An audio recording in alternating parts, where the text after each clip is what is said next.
Assalamualaikum warahmatullahi wabarakatuh. Jumpa lagi bersama JNO Channel.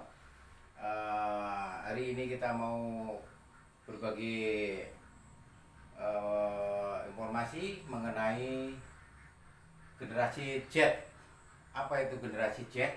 Generasi Z adalah generasi anak muda bangsa ini yang lahir di tahun 96 ke 2010. Artinya umurnya sekitar 16 sampai 24. Nah, sebelum masuk ke pandangan mengenai generasi Z terhadap dunia pertanian, mungkin bagi rekan-rekan yang belum memahami kelompok-kelompok generasi yang dibuat oleh para ahli adalah karena munculnya dunia informasi mengenai internet dan segala macamnya. Nah, saya jelaskan mengenai generasi itu dikelompokkan ada 5. Satu generasi baby boomer, generasi X, generasi milenial. Sekarang ini yang muda-muda ini disebutnya generasi Z, dan yang berikutnya adalah generasi alpha. Ini dikelompokkan ke dalam generasi karena munculnya teknologi internet. Jadi ternyata internet waktu seseorang lahir dari mulai kecil sampai dewasa itu mempengaruhi gaya hidup masing-masing generasi tadi. Nah, saya jelaskan mengenai generasi baby boomer itu yang lahir 40 tahun 46 sampai 64 itu karakternya punya jiwa petualang, terus optimis orangnya, terus berorientasi terhadap kerja. Ini ditandai dalam segi komunikasi itu dengan kartu pos dulu, ya. Kantor pos dulu sangat terkenal dulu, kantor pos, ya. Surat-suratan, terus sama pacar segala macam semua pakai kartu pos gitu. Nah, generasi X ini sudah mulai pakai HT, handy talkie itu. Dia lahir tahun 65 sampai 76. Gayanya sangat individualis, skeptis, terus harapannya tinggi terhadap karir di pekerjaan masing-masing.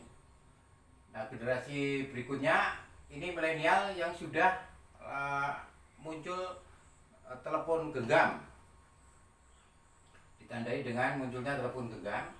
Itu lahir tahun 77 sampai 95.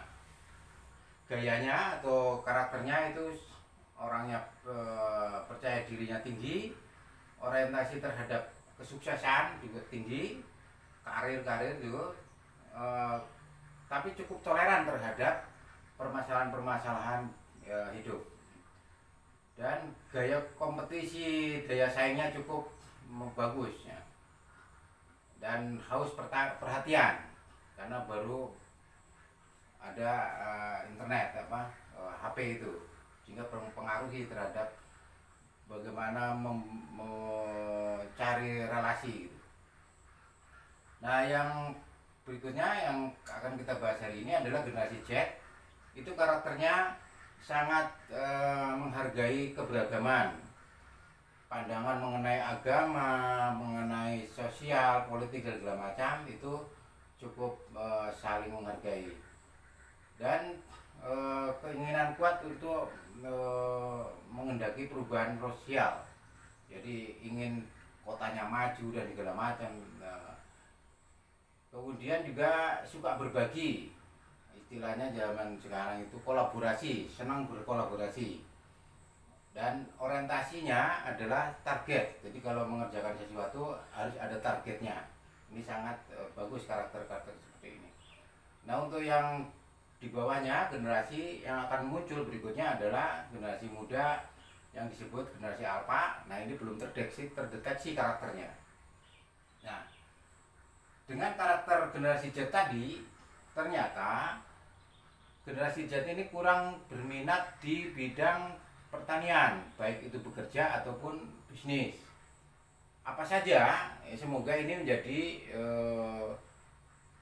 bekal buat bapak-bapak dan ibu-ibu, orang tua semuanya, untuk menyesuaikan dengan karakter generasi Z. Kenapa nggak mau atau nggak tertarik ke dunia pertanian? Itu ada 5 alasan yang muncul dalam survei ini. Yang pertama, itu 36,3% generasi Z punya alasan bahwa dunia pertanian itu tidak ada pengembangan diri, jadi mengembangkan bisnisnya agak berat gitu kan. Yang kedua, alasan kedua itu banyak resikonya. Itu sebanyak 33% itu memandang bahwa dunia pertanian itu resikonya tinggi. Ya, kalau apa itu sayuran dan pohon-pohonan itu resikonya tinggi, misalnya mati dan segala macam. Hewannya juga begitu, bisnis peternakan juga begitu. Nah, alasan ketiga itu pendapatannya kecil, artinya dibanding dengan bisnis-bisnis yang lain atau pekerjaan yang lain. Terus yang keempat, kurang dihargai oleh masyarakat sosial. Jadi kalau kerja di perusahaan pertanian kesannya kurang keren gitu kan, keren di bank, di industri otomotif dan segala macam. Padahal orang tahu nanti perbankan sudah bisa otomatisasi semuanya, bahkan nanti karyawan perbankan itu akan turun drastis karena sudah dirubah ke digitalisasi bank ya. Bahkan udah muncul kan bank-bank online ya, pinjol segala macam, pinjaman online segala macam. Itu perubahan-perubahan di dunia perbankan. Nah, alasan yang terakhir adalah tidak menjanjikan di masa depannya. Ini pandangan para generasi Z.